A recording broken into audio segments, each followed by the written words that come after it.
नमस्कार, आप देख रहे हैं डीए न्यूज प्लस का खास प्रोग्राम चर्चा है और चर्चा में है एक बड़ी खबर से शुरुआत कर रहा हूं मैं आपके साथ शकील साजिद। छत्तीसगढ़ के सुकमा जिले से एक बहुत बड़ी खबर सामने आई है। कई सालों से सुरक्षा बलों के लिए बेहद सिरदर्द बने टॉप नक्सली कमांडर माडवी हिड़मा को आखिरकार मार गिराया गया है, यह बताया जा रहा है। ये वही हिड़मा है जिनके नाम से पूरा बस्तर इलाका डरता था और जिस पर 50 लाख रुपए का बड़ा इनाम रखा गया था। सबसे खास बात यह है कि इस एनकाउंटर में हिडमा के साथ उनकी पत्नी राजे भी मारी गई। दोनों लंबे समय से नक्सली गतिविधियों में गहराई से शामिल थे। हिडमा की उम्र करीब 43 साल बताई जाती है और वह बड़े बड़े हमलों की प्लानिंग करने के लिए कुख्यात था। यह एनकाउंटर छत्तीसगढ़ और आंध्र प्रदेश के बॉर्डर के जंगलों में हुआ। बताया जा रहा है कि सुबह करीब 6 से 7 के बीच अचानक फायरिंग शुरू हो गई। सुरक्षा बलों के पास पहले से इनपुट था और इस इलाके में नक्सलियों की हलचल बढ़ गई थी, इसलिए फोर्स ने एक बड़ा ऑपरेशन चलाया। फायरिंग के दौरान कुल 6 नक्सली मारे गए। इनमें हिड़मा, उसकी पत्नी राजे, लकमल, कमलू, मल्ला और देवी शामिल है। देवे को हिड़मा का पर्सनल गार्ड बताया जा रहा है। सुरक्षा बलों ने मौके से 2 AK-47 राइफल, एक रिवॉल्वर और एक पिस्टल भी बरामद की। अभी भी इलाके में कॉम्बिंग ऑपरेशन चल रहा है ताकि ये निश्चित किया जा सके कि बाकी नक्सली वहां से भाग न सके। हिड़मा कौन था ये समझना महत्वपूर्ण है। वो PLGA बटालियन नंबर 1 का प्रमुख था, जिसे नक्सलियों की सबसे खतरनाक और घातक यूनिट माना जाता है।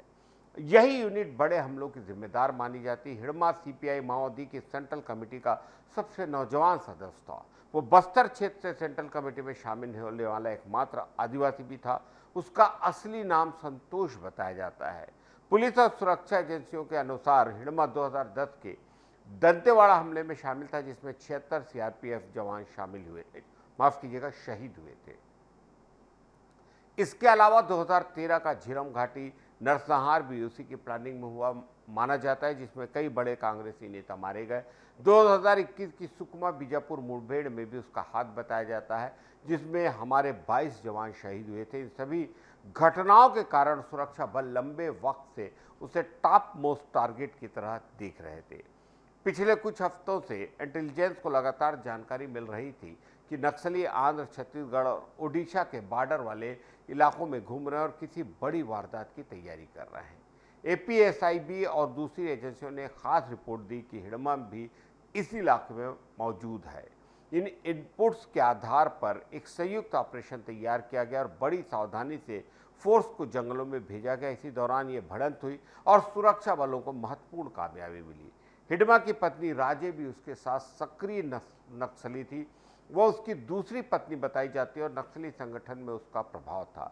दोनों अक्सर एक साथ रहते थे और मूवमेंट भी साथ करते थे ताकि किसी दूसरे समूह पर भरोसा न करना पड़े। एनकाउंटर में दोनों का साथ में मारा जाना नक्सलियों के लिए बड़ा झटका माना जा रहा है। यह ऑपरेशन इसलिए भी चर्चा में है क्योंकि केंद्रीय गृह मंत्री अमित शाह ने कुछ वक्त पहले ही सुरक्षा बलों को निर्देश दिए थे कि 23 नवंबर 2025 से पहले नक्सलियों के खिलाफ बड़ा अभियान चलाकर हिड़मा को खत्म किया जाए। इसी निर्देश के बाद यह मिशन तेज किया गया। आज जब ऑपरेशन सफल रहा और हिड़मा मारा गया तो गृह मंत्री अमित शाह ने सुरक्षा बलों की पीठ थपथपाई और उन्हें बधाई दी। सरकार का कहना है कि नक्सलवाद को खत्म करने की दिशा में यह बड़ी उपलब्धि है और इससे बस्तर क्षेत्र में कई नक्सली नेटवर्क कमजोर पड़ जाएंगे। बस्तर के लोग इस खबर को बड़ी राहत के तौर पर देख रहे हैं क्योंकि हिड़मा कई सालों से इस इलाके में हिंसा का काम करता था। गांव में उसका काफ़ी दबदबा था और अक्सर वह लोगों को डराकर धमकाकर हिंसा करके अपनी पकड़ मजबूत रखता था।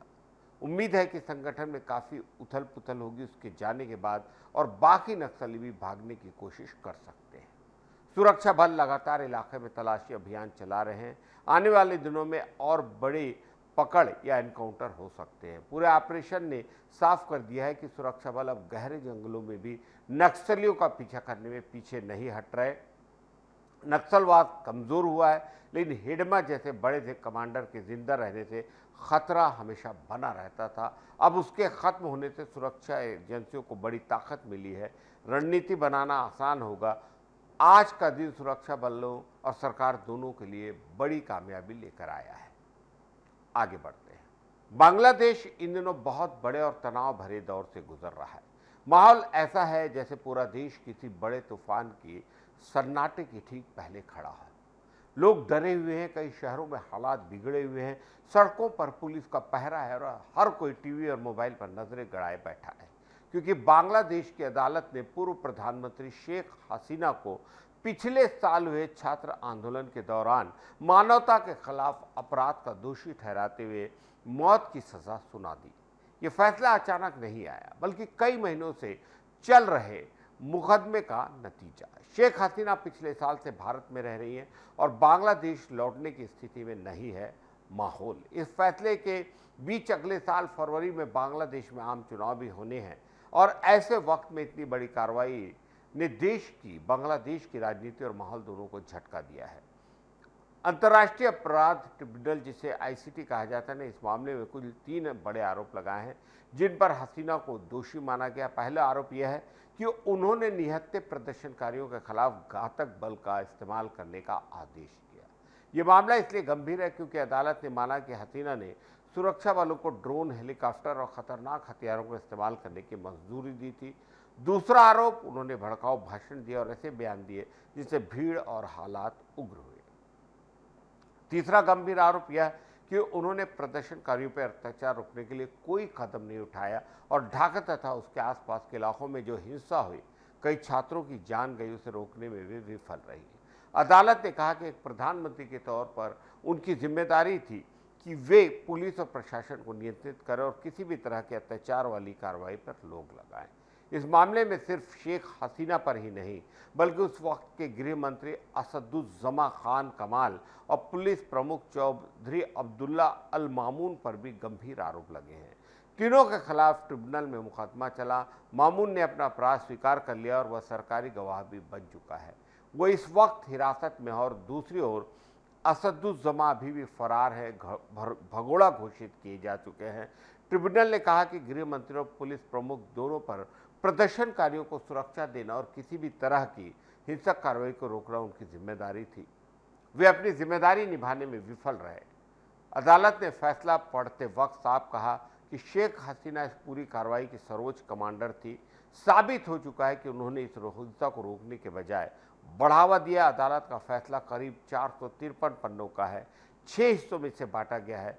फैसले की घोषणा होती कोर्ट में मौजूद लोगों ने तालियां बजाई, जिससे पता चलता है कि देश में एक बड़ा वर्ग इस फैसले को सही मान रहा है। हालांकि इसके साथ ये भी सच है कि हसीना समर्थकों में भी बड़ा गुस्सा और बेचैनी है। ढाका से लगातार खबरें आ रही हैं कि फैसले के बाद शहर के कई हिस्सों में अचानक तनाव बढ़ गया। कई जगहों पर पुलिस ने बैरिकेड लगाए हैं, इंटरनेट पर निगरानी बढ़ा दी गई है और सुरक्षा बलों को सड़कों पर तैनात कर दिया गया है। रात में भी पुलिस और रैपिड एक्शन फोर्स की गाड़ियां सायरन बजाती हुई घूम रही हैं। शेख हसीना ने इस फैसले को राजनीतिक बदला बताया है। कहना है कि यह फैसला बिल्कुल पक्षपातपूर्ण है, राजनीति से प्रेरित और एक ऐसी अदालत ने दिया है जिसका कोई लोकतांत्रिक आधार नहीं है। उन्होंने इंडिया टुडे आज तक को दिए इंटरव्यू में कहा कि उनकी सरकार के गिरते ही उनके खिलाफ इस तरह की कार्रवाई का रास्ता साफ हो गया था और सब कुछ सोची समझी रणनीति के तहत हो रहा है।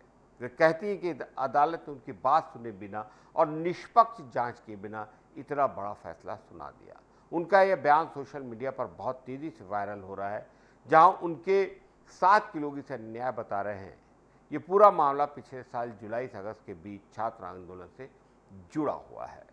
सरकार के खिलाफ बड़े प्रदर्शन हुए थे। संयुक्त राष्ट्र की एक रिपोर्ट में दावा है कि इन प्रदर्शनों को दबाने के लिए सुरक्षा बलों ने ज्यादा सख्त कार्रवाई की और कार्रवाई में लगभग 1400 लोगों की मौत हुई। अदालत ने इसी रिपोर्ट और गवाहों के बयान के आधार पर फैसला सुनाया है। ये सिर्फ कानून व्यवस्था नियंत्रण का मामला नहीं था, बल्कि यह मानवता के खिलाफ गंभीर अपराध माना है अदालत ने, क्योंकि मारे गए लोग निहत्थे थे और प्रदर्शन शांतिपूर्ण तरीके से शुरू हुआ था। बांग्लादेश में माहौल और भी तनावपूर्ण हो गया है। कई जगहों पर लोग दहशत में हैं, दुकानें जल्दी बंद हो रही है और छोटे व्यापारी भी नुकसान के डर से बाजार खोल नहीं रहे। सोशल मीडिया पर अफवाहें खूब चल रही हैं, जिसकी वजह से माहौल और बिगड़ रहा है। सरकार ने हिंसा फैलाने वालों के खिलाफ सख्त कार्रवाई करने का आदेश दिया और कुछ जगहों पर देखते ही गोली मारने तक के आदेश हैं। इससे लोगों में और डर है। ढाका के कई हिस्सों में हालात इतने खराब हैं कि लोग घरों से बाहर निकलने से बच रहे हैं। अंतर्राष्ट्रीय स्तर पर इस मामले की चर्चा हो रही है।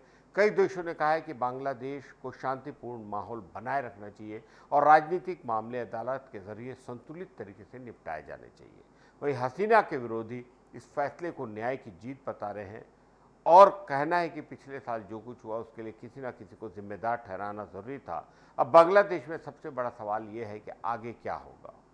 क्या ये फैसला चुनाव को प्रभावित करेगा? हालात और बिगड़ेंगे? क्या शेख हसीना भारत में वापस जाएंगी या यहीं रहेंगे? उनके समर्थक विरोध करेंगे?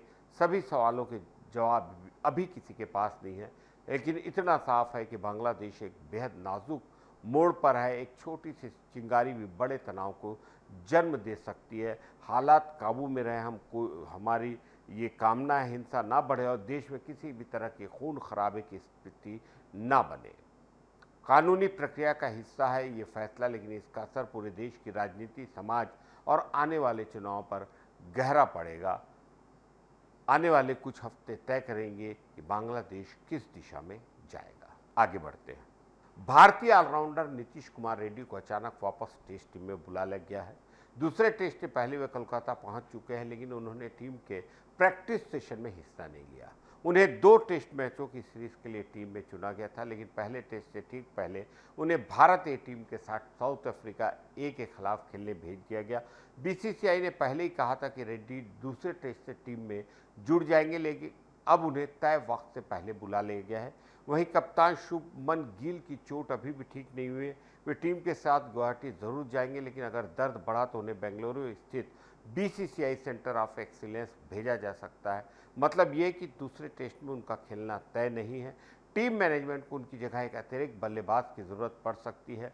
देवदत्त पडिक्कल और साई सुदर्शन विकल्प के रूप में मौजूद है, लेकिन दोनों लेफ्ट हैंडेड है और टीम में पहले से ही कई लेफ्ट हैंडर खिलाड़ी हैं, इसलिए नीतीश रेड्डी बेहतर संतुलन दे सकते हैं, ऐसा माना जा रहा है। वे दायां हिस्से खेलते हैं और निचले क्रम में टीम को मजबूती दे सकते हैं। पहला टेस्ट कोलकाता में खेला गया था और सिर्फ 2.5 दिन में खत्म हो गया था। भारत को इस मैच में 30 रन से हार मिली थी। साउथ अफ्रीका की अपनी दोनों पारियों में 159 और 153 रन बनाए। भारत पहली पारी में 189 रन ही बना पाया और दूसरी पारी में सिर्फ 93। अब सबकी नज़रें गुवाहाटी पर है, जो इस मैदान पर पहला टेस्ट मैच होगा। भारत चाहेगा कि वो मैच जीतकर सीरीज बराबर करे। उधर नीतीश रेड्डी ने भारत ए की तरफ से पहले मैच में 37 रन बनाए थे और गेंदबाजी में 1 विकेट हासिल किया था। उन्हें दूसरे मैच में खेलने का मौका ही नहीं मिला। टीम इंडिया में वापसी के कारण वे तीसरा भारत ए मैच नहीं खेल पाएंगे। मंगलवार को टीम का वैकल्पिक प्रैक्टिस सेशन हुआ कोलकाता में, जिसमें केवल 6 खिलाड़ी पहुंचे। रविंद्र जडेजा ने लंबे समय तक बल्लेबाजी की। साई सुदर्शन और ध्रुव जुरेल ने नेट्स में एक पैड पहनकर अभ्यास किया। आगे कदम निकालकर गेंद खेलने की आदत विकसित की। नेट सेशन में जब तेज गेंदबाजों का सामना करते हुए सुदर्शन कई बार गेंद पर आउटसाइड एज हुए तो हेड कोच गौतम गंभीर और बल्लेबाजी कोच सीतांशु कोटक ने उनसे लंबी बात की, तकनीक पर काम किया। अब गुवाहाटी टेस्ट के लिए टीम की तैयारी तेज है। देखना दिलचस्प होगा कि अंतिम टीम में नीतीश रेड्डी को जगह मिलती है और शुभमन गिल खेल पाएंगे या नहीं। आगे बढ़ते हैं। भारतीय सिनेमा में कुछ नाम ऐसे होते हैं जो सिर्फ फिल्म नहीं बनाते, बल्कि पूरी फिल्म इंडस्ट्री का रास्ता बदल देते हैं।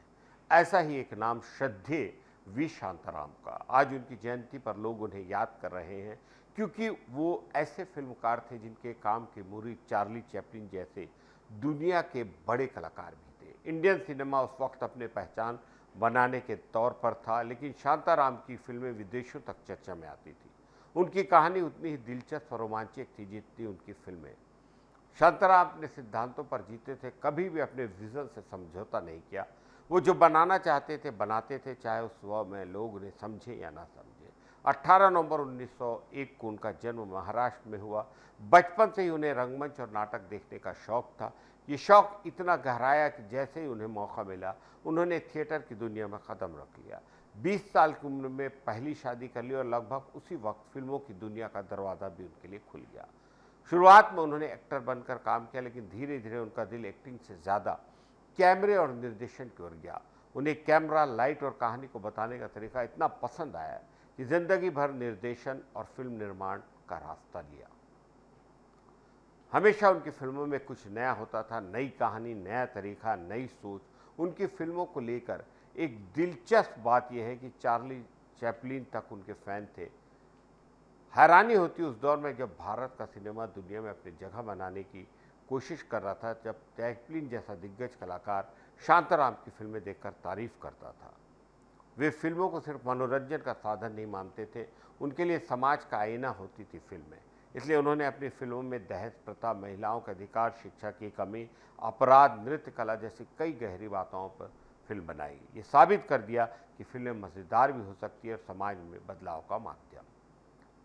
उन्होंने कई नए कलाकारों को भी मौका दिया। उनकी नज़र नए टैलेंट पर बहुत तेज थी। उन्हें पता होता था कि किस चेहरे पे अदाकारी की चमक है। उनकी दूसरी पत्नी जैसी भी उनकी फिल्मों की खोज थी, जिन्हें उन्होंने मौका दिया और वह स्टार बन गई। उनकी तीसरी पत्नी संध्या भी फिल्मी दुनिया में उनकी खोज थी। संध्या बहुत छोटी थी, सिर्फ 18 साल की, और शांताराम उस वक्त 55 साल के। उम्र के इस बड़े अंतर के कारण उस दौर में दोनों की शादी को लेकर चर्चा हुई, लेकिन फिल्में बनने के दौरान जोड़ों की जोड़ी खूब चली और संध्या को उन्होंने झनक झनक, पायल बाजे और दो आंखें 12 हाथ जैसी बड़ी फिल्मों में लिया। वो देश भर में मशहूर हो गई। उनकी पहली शादी उनसे बहुत कम उम्र में हुई थी। उन्हें 7 बच्चे थे, लेकिन फिल्म इंडस्ट्री में आते ही उनकी मुलाकात जैसी सी हुई, दोनों करीब आए, दूसरी शादी की। लोग हैरान थे कि शांताराम जैसे बड़े फिल्ममेकर ने ऐसा कदम क्यों उठाया। असली विवाद तब हुआ जब उनकी ज़िंदगी में 18 साल की संध्या आई। शांताराम की उम्र उससे 3 गुनी ज़्यादा थी, इसलिए उनकी शादी को लेकर शोर हुआ। शांताराम हमेशा कहते थे उन्हें लोगों की नहीं, अपने दिल और कला की सुननी है। 88 साल की उम्र में शांताराम इस दुनिया से चले गए, लेकिन उनका काम जिंदा है। उनकी बनाई फिल्में आज भी पढ़ाई जाती हैं, दिखाई जाती हैं। उनके प्रयोगों से नए फिल्म मेकर प्रेरणा लेते हैं। अब उनकी ज़िंदगी पर एक बायोपिक बन रही है, जिसमें एक्टर सिद्धांत चतुर्वेदी शांताराम का किरदार निभाने वाले हैं। मराठी एक्टर और डायरेक्टर अभिजीत देशपांडे फिल्म को बना रहे हैं। मार्च 2026 में इसकी शूटिंग शुरू होगी और अगले साल 18 नवंबर यानी शांताराम की जयंती के दिन फिल्म रिलीज होगी। इतनी रोमांचक कहानी है कि उसे बड़े पर्दे पर देखना अपने आप में रोमांचक अनुभव होगा। आगे बढ़ते हैं। कोलकाता के ईडन गार्डन्स में खेले गए टेस्ट मैच में टीम इंडिया को साउथ अफ्रीका से हार का सामना करना पड़ा। 124 रनों के आसान टारगेट का पीछा करते हुए टीम 93 रन बनाई, सिर्फ 30 रनों से हार गई। हमारे लिए चिंता की बात है, क्योंकि पहले भी न्यूजीलैंड ने पिछले साल हमें होम टेस्ट में हराया था। भारतीय बल्लेबाज स्पिन गेंदबाजों के सामने भी टिक नहीं पाए और कई मौके पर जल्दी आउट हो गए। ध्रुव जुरेल, अक्षर पटेल और ऋषभ पंत जैसे खिलाड़ी गैर जिम्मेदाराना शॉट खेलकर पेविलियन लौटे, ऐसा विशेषज्ञ कह रहे हैं। टीम की हालत और ख़राब हो गई। साउथ अफ्रीका के कप्तान टेम्बा बाउमा ने दूसरी पारी में नाबाद 55 रन बनाकर दिखा दिया कि मुश्किल हालत में बल्लेबाजी कैसी करनी है। इस हार के बाद हेड कोच गौतम गंभीर की भी आलोचना हो रही है। उन्होंने टीम में 4 स्पिनर खिलाने का फैसला किया, जिसके चलते साई सुदर्शन बाहर ही रहे। वहीं वाशिंगटन सुंदर को तीसरे नंबर पर बल्लेबाजी करने भेजा गया और रविंद्र जडेजा के साथ अक्षर पटेल को टीम में शामिल करना भी बहुत से लोगों की समझ से बाहर है। गंभीर ने हार के बाद कहा कि बल्लेबाजों को स्पिन खेलना चाहिए, लेकिन साफ है कि टीम में तकनीकी और मानसिक कमजोरियां हैं। क्या नई टीम इंडिया ने स्पिन गेंदबाजी के खिलाफ अपनी पूरी ताकत भूल चुकी है? पिछले कुछ वक्त से घर में लगातार टेस्ट हारने की वजह भी यही नजर आ रही है। भारत ने पिछले 6 घरेलू टेस्ट में 4 गंवा दिए हैं, जबकि 2015 से 22 के बीच सिर्फ 2 घरेलू टेस्ट हारे थे। मिडिल ऑर्डर का कमजोर प्रदर्शन और स्पिन खेलने में लगातार नाकामयाबी बड़ी वजह है। पहले न्यूजीलैंड और अब साउथ अफ्रीका के सामने हमारी बल्लेबाजी लगातार संघर्ष कर रही है। हार ने यह दिखा दिया कि नई टीम इंडिया को अपनी पुरानी तकनीकी और समझ को दोबारा मजबूत करना होगा। स्पिन गेंदबाजी के सामने सही शॉट चयन, स्ट्राइक रोटेशन, संयम से खेलना जरूरी है। भविष्य में और भी मुश्किलें मैच में हो सकती है। गौर करने वाली बात यह है कि घर में खेलते वक्त कमजोर प्रदर्शन सिर्फ तकनीकी नहीं बल्कि मानसिक तौर पर भी टीम को गंभीर कमजोर बनाता है। गौतम गंभीर के फैसलों और बल्लेबाजों के प्रदर्शन को मिलाकर देखा जाए तो नई रणनीति, सही कोचिंग और अनुभव वाले खिलाड़ियों की जरूरत है। घरेलू मैचों में लगातार हार और स्पिन के खिलाफ लड़खड़ाना संकेत दे रहा है कि सुधार की जरूरत है। नई टीम इंडिया को घर में मुश्किलों का सामना करना पड़ सकता है अगर सुधार नहीं हुआ। कुल मिलाकर यह हार सिर्फ एक टेस्ट मैच की नहीं बल्कि टीम के लिए चेतावनी है। पुराने तरीके, कमजोर मानसिकता और स्पिन खेलने में कमजोरी को जल्द ठीक करना होगा। अपने घरेलू मैदान पर फिर मजबूत बनना होगा ताकि घर में किसी भी टीम के खिलाफ टिक सके और जीत जरूर हासिल कर सके। आज की चर्चा के लिए इतना ही। आपकी प्रतिक्रियाओं का इंतजार रहेगा। शकील साजिद को इजाज़त दीजिए। नमस्कार।